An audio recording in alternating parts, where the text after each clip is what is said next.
Good afternoon and welcome to Exceller Author Podcast.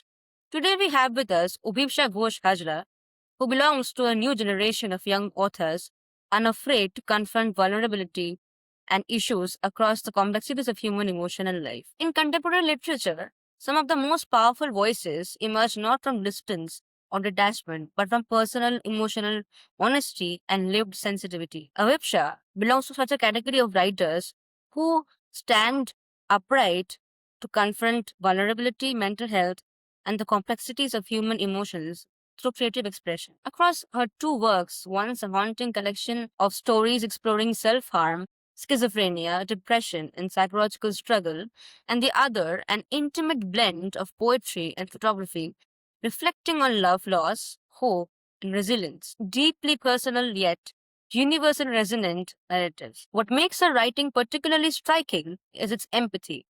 Rather than sensationalizing suffering, her work attempts to eliminate the quiet emotional battles often hidden beneath ordinary life. Alongside writing, her engagement with photography and art adds a visual narrative dimension to her creative voice, allowing her to explore emotions across multiple forms of expression. Inspired by Einstein's belief that in the middle of every difficulty lies opportunity, Avip's work consistently searches for fragments of hope, even within despair. In this conversation, we speak to her about writing mental health narratives as a young author in her eighth standard, the relationship between poetry and photography, artistic vulnerability, and the responsibilities of representing emotional suffering in literature. Thank you, Ayusha, for joining us, and congrats on getting a book published.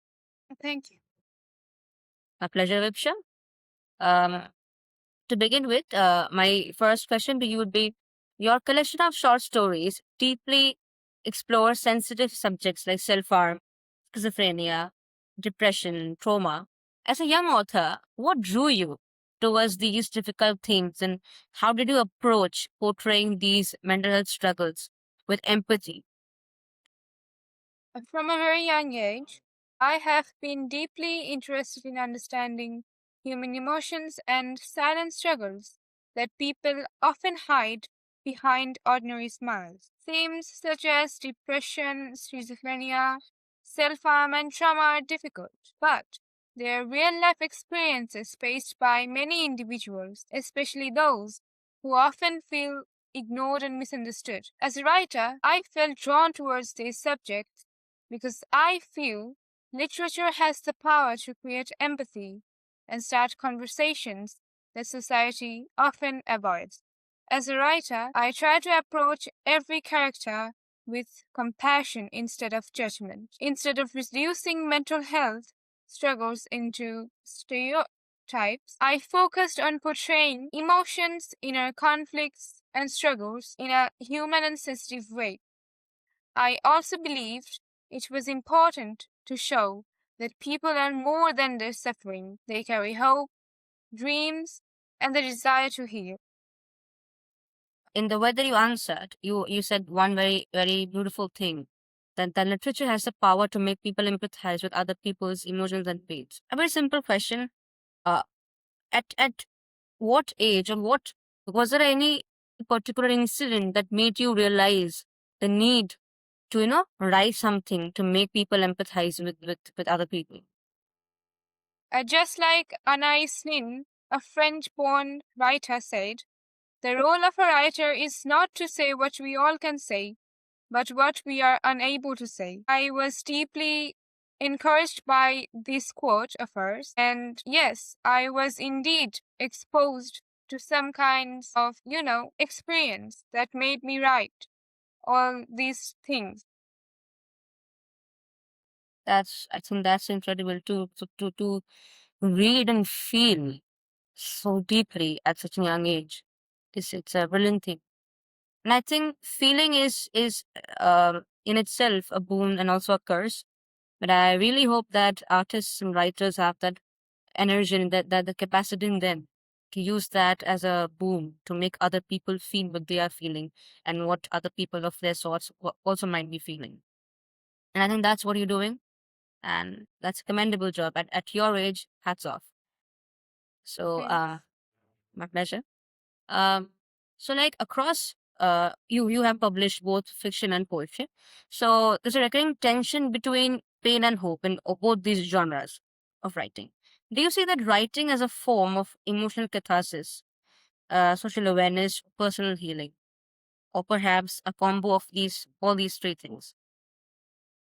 For me, writing is a combination of all these three. Often, emotions are difficult to express in everyday life, but they do find a voice through poetry and fiction. Writing allows me to process thoughts and feelings that may otherwise remain unspoken. At the same time, I hope my work encourages readers to think more openly about emotional vulnerability and mental health, even if one reader feels understood or less alone after reading my work.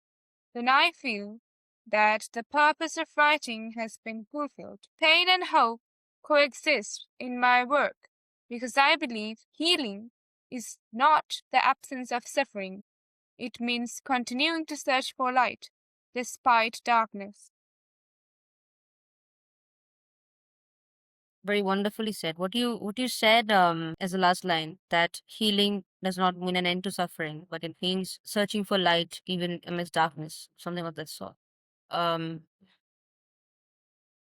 do you think, because your work deals with both poetry and photography, do you think that your second collection creates a dialogue between image and, and language?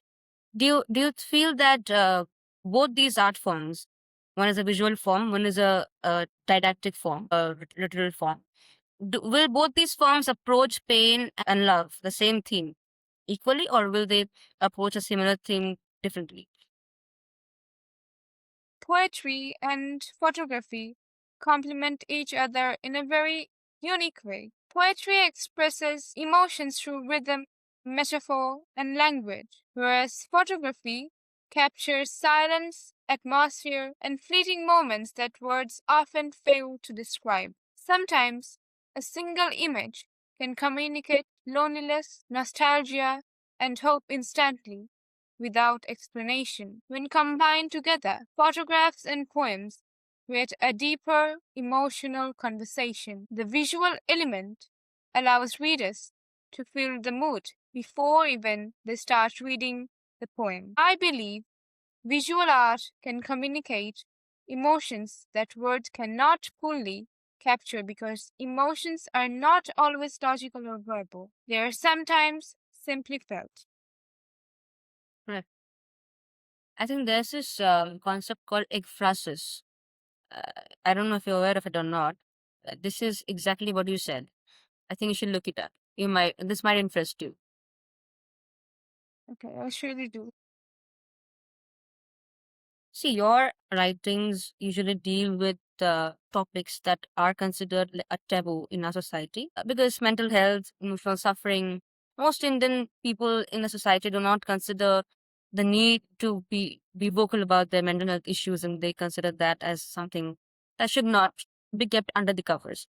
Did you face any kind of hesitation or fear that while publishing your deeply emotional work, readers will respond to it post publishing? Yes, there is definitely hesitation and fear while publishing such personal and emotionally intense work. Mental health is still surrounded by silence and misunderstanding in many societies, and openly writing about them can feel intimidating, especially as a young writer. There is always the fear of judgment and misunderstanding. However, I also felt that silence would only strengthen the stigma. Literature has always been a space where difficult truth can be spoken honestly, and I wanted my work to contribute, even in a small way, to break the silence. The response from readers has been deeply meaningful. Many readers shared that they saw parts of themselves in the stories and poems, and some said the work helped them feel emotionally understood. Those responses reminded me why honest storytelling matters. Right. As a young author who has published not one but two works of herself, what advice or what suggestion, what pro tip would you give your fellow authors who are looking to publish their works? The publishing process gave me confidence as a writer. It allowed my work to reach readers beyond immediate circle and introduced me to a broader literary audience. As a writer, a young one, I advise others and encourage them to write freely, lead on paper, and write everything they want, everything in their head. Because literature, as I told earlier, is a place where one can bleed and write truths that are often suppressed in our society. Right, Avipsa. You would you like to tell us about your experience with Exeter Books so far? How did the collaboration help shape your creative vision and bring your work to the readers?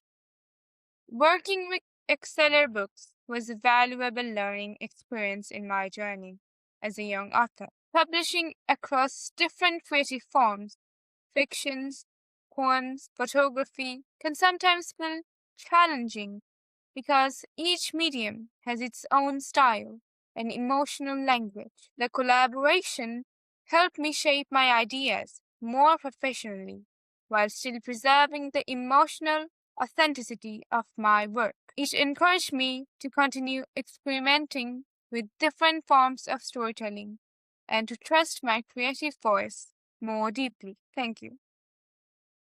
Thank you so much, Avipsha, for answering all my questions with patience, resilience, and calmness in your words. Our conversation with Avipsha ends here, but the conversation surely highlights an emergence of a thought and emotionally perceptive young literary voice. So, stories of psychological struggle and poems infused with vulnerability, memory, resilience, her work opens space for conversations that are often ignored and stigmatized. What distinguishes her writing is not merely its focus on the pain, but its insistence on empathy, the belief that even the most fragile emotion deserve recognition and understanding. In combining literature and photography, Avipsha also reminds us that art can become a means of witnessing the inner life, translating silence into expression and isolation into connection. Her creative journey reflects the growing presence of young writers who are and will reshape contemporary literature through emotional honesty, interdisciplinary experimentation, and